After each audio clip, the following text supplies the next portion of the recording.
What is your never interrupt an enemy while they are making a mistake moment? I was doing a mortgage for a French guy in Miami Beach that had a French realtor. Even though both were completely fluent in English, she frequently did asides in French, having no idea I spoke the language. When they settled on a property and we were riding the elevator down from the condo, she told him that, look, these guys are scumbags, and they're going to screw you over, and I have a much better person that you can work with. Even thought-away foreign investment works is identical throughout the state. Towards the end of the ride, I say to the guy in fluent French that we would be happy to compare our proposal with whatever her people could come up with, and it's his choice, but certainly we would like to work with him on this and any future investments. He starts laughing his off, and she was completely mortified. He went with us and fired her as his agent. On the spot. I let the lady who changed lanes into me run her mouth about how I rear-ended her before pulling the cop aside to show him my dashcam footage. When a coworker who I hated got fired a few weeks after, I decided to stop fixing his mistakes, even if it impacted a client. Guy stole a presentation from me. This is 25 years ago. We hated each other. When he started presenting, I realized I had made a huge error, didn't say anything. Let him get through it. Asked him about the error, he couldn't answer. This was in front of coup. Got fired. Not for just that, he was an overall douche. This was before everyone was on PCs, had one printer in one room. Not my story, but several years ago my older brother was fighting for custody of his son with his ex-wife. As the first custody hearing date approached, they were exchanging pleasantries over text, and my brother ended up saying something along the lines of, "I'm not continuing this conversation. I will see you on the 15th. The ex-wife told him, "The hearing is on the 25th, dumbass." So of course, instead of correcting her, my brother just allowed her to keep thinking it was the wrong date, and she missed the first hearing entirely. It became the first of many mistakes she made in the court system that eventually led to my brother and the woman who is now his second wife winning full custody of his son. Years ago, I worked extremely hard on preparing a presentation for a tech conference. It would be my first speaking gig. I was nervous AF. I practiced. I refined. I got advice. I practiced some more. My manager was generally a nasty woman, but she was supportive of this. Though she never once saw or heard my presentation, we traveled to Vegas. It turns out there was a far greater demand than they expected, so they moved us to the main stage room. They were expecting about 500 plus walk-ins. I was 10x nervous AF. Well, immediately prior to the start, she noticed Avery, well-known media person, and their photographer sitting in the front row. She got all excited and insisted that she was going to co-deliver it. She even went so far as to put her name on title slide, so I of course was fuming. We go on stage, she does a decent intro, and then I start in. She keeps interrupting, so I just let her run with it. It reminded me of a morning show. A bunch of people, with overwhelmingly fake smiles, talking over each other. This was a deeply technically topic with a live demo. She fumbled each slide worse than the next. And then she got to the live demo slide and froze. I had the wherewithal to let her be. It was gloriously brutal. We had a, let's say, confrontation after. I left within 2 to 3 months. She got fired shortly after. Oh, and the media people she was prancing for left immediately before the start. I think they were just sitting there from the prior session. Perfect. Roommate's ex abandons their vehicle in front of my house. I tell them to please move it or I will have it towed. Vehicle suddenly has 2 flat tires. X files police report claiming my roommate and Ehud slashed their tires. Waited until X made their statement to the police about how we had slashed their tires, and that is why he couldn't move his vehicle, and filed a claim against us in small claims court. Provided police and the court copies of my and our neighbor's door cam footage showing the X arriving in the middle of the night to slash their own tires. Cherry on top. X shows up in court wearing the same shirt as in the videos. Edit. Wow, this blew up. Roommate and X had only been dating a few months.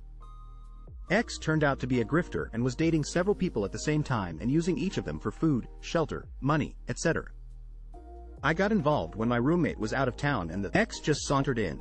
Apparently they had learned the code to the garage door, made themselves a sandwich, showered, slept, etc. I thought my roommate had come home early, but when I texted them they were still out of state. The X left to go out and I changed the garage code. The vehicle wouldn't start, so they just left it there thinking it would be okay. Roommate and a few of the other people the X was dating find out about each other and they all dump them at once. I ask the X to please move their car or I will have it towed. I give them 2 weeks. Later on, I learned that the ex was having a mental breakdown and they made some very poor decisions at that point. They broke into some of the other people's houses when they weren't home to do laundry, eat, sleep, and did some other things that got them in trouble with the law but are irrelevant to this story. The ex had no proof that anyone had slashed their tires.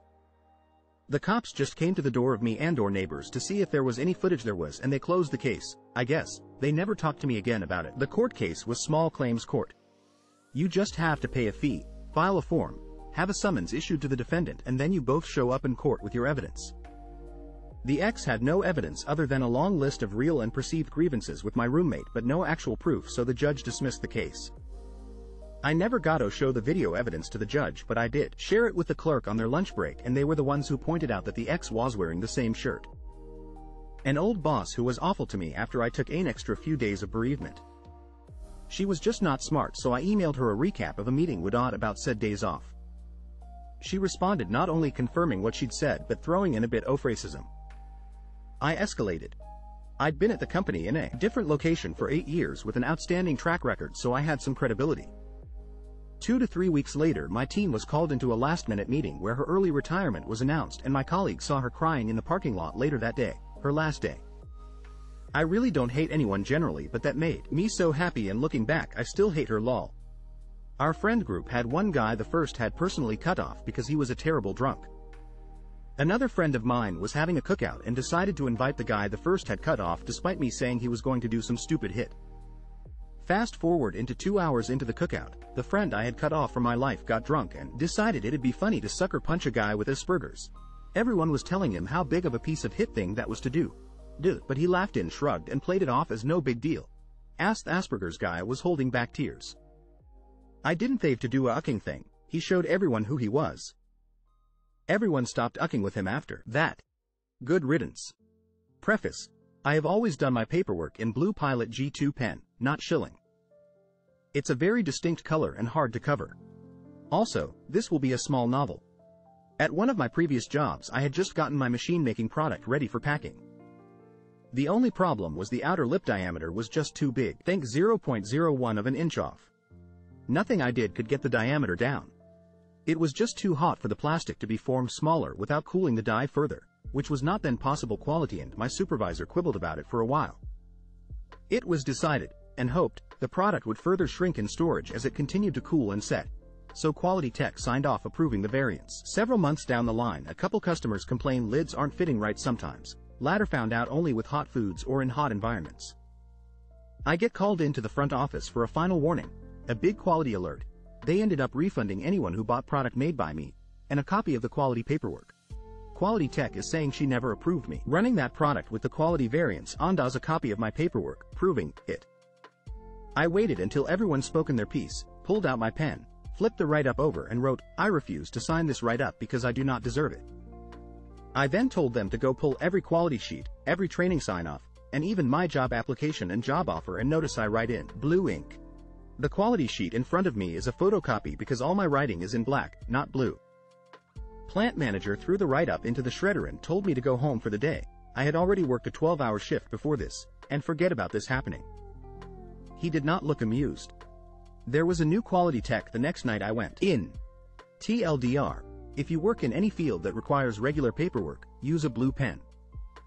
There's a thing in law enforcement, legalese call it a spontaneous utterance. Many people will bury their own cases with these while itching and moaning at their arresting officer on the way to jail. I'm working on a job site and the architect is there one day. I've been given some light fixtures for the sconces in a leasing office lobby. The fixtures are meant to be hung from a ceiling, they can't be installed on a wall. I attempt to convey this to the architect, but he brushes me off and just tells me to follow the prints.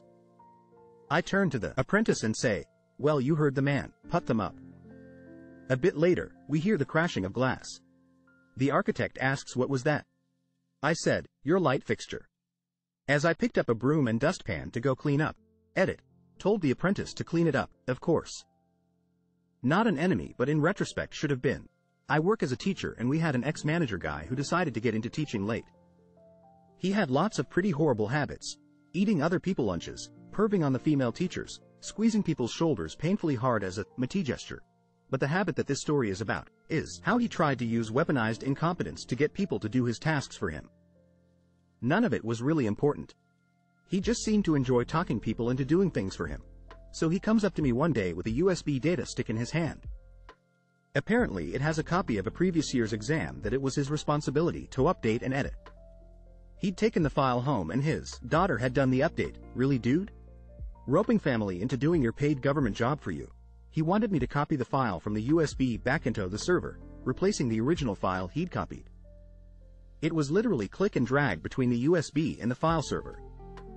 I flat out refused and said it was part of his responsibility and I was too busy with my own tasks. He proceeds to loudly and publicly proclaim to the entire staff room that I didn't understand how difficult it was for people of his generation to learn computer technology and that I really needed to help him out. That he was currently doing a computer course, but this, dragging a file between two folders, was too difficult for him to sort out. I let him go on for about a good 5 minutes about how horrible I was for not helping the poor helpless old man out, until I just as loudly asked him, how the hell did you get the original file from the server onto the USB in the first place? You could have heard a pin drop in that staff room.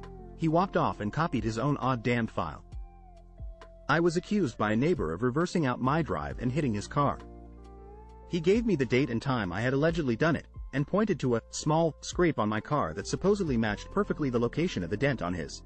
This was 7 weeks after the alleged event, by the way. I said it wasn't me but told him to contact his insurance and we'd see what they said. Few weeks later I get a letter from my insurance asking what had happened, to which I responded with the date Ehud bought my car, and updated my insurance, 2 weeks after the supposed bump. He never spoke to me again, but I used to give him a cheery wave every time I saw him glowering at his window.